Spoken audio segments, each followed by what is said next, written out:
something very formative for Vincent was actually that Vincent was not the first Vincent, that his mother's first pregnancy ended in a stillbirth. They named that child Vincent, and that, you know, he somehow remained the baby who was never known was the good Vincent, and Vincent, who came along a year later, when mother was still sad, and you know, he was the one who survived, right, became sort of not the good Vincent.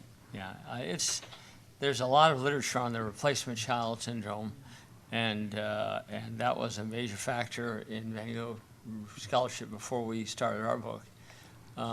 That Vincent, that this sort of the first child who died in stillbirth, both because of that and because he was born on the same day a year earlier than Vincent Van Gogh that we know,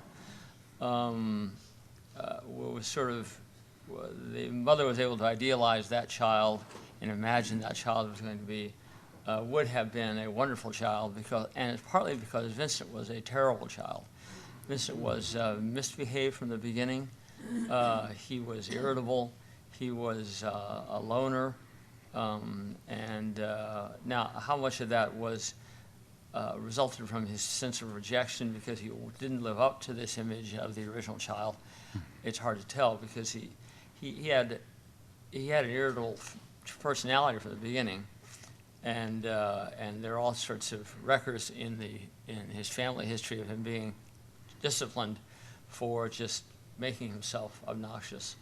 But I think Dr. Saltz put her finger on the sensible way to understand this replacement child syndrome, because a lot of the early scholarship suggests that Vincent couldn't get over the fact that there had been this other brother and that he passed his grave every Sunday when he went to church, when in fact the grave was, you'd have to walk out of your way to see that grave.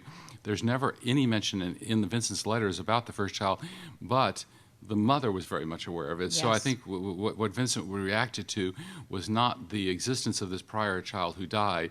It was the fact that he was reacting to his mother's behavior, which was shaped by the death of the first child and the fact that the replacement child, the replacement Vincent, did not live up to her, what we assume would have been her ideal child. And you know, he was a very apparently irritable and difficult child, but the thoughts about that later in life, when he continued to be an irritable man, which have some explanation that we'll talk about later that might be more biologic, wouldn't have showed up in a young child. So really, such a young child, and of course you can have an irritable temperament. You can be born with a certain temperament, but to have this mom who really along the way not only saw him, you know, as not the perfect child and had her disappointments, but she wasn't the easiest woman herself, right? No, she was an angry, unsatisfied. Everybody in the family got married before she did. She only, her youngest sister, everything was fine until her 10-year younger sister finally got married, and then she was 30.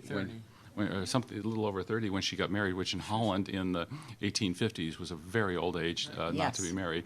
And so there was an arranged marriage between her younger sister's new husband's younger brother, and so there was this sort of mingling of the two families, and it actually ended up in being quite a happy marriage.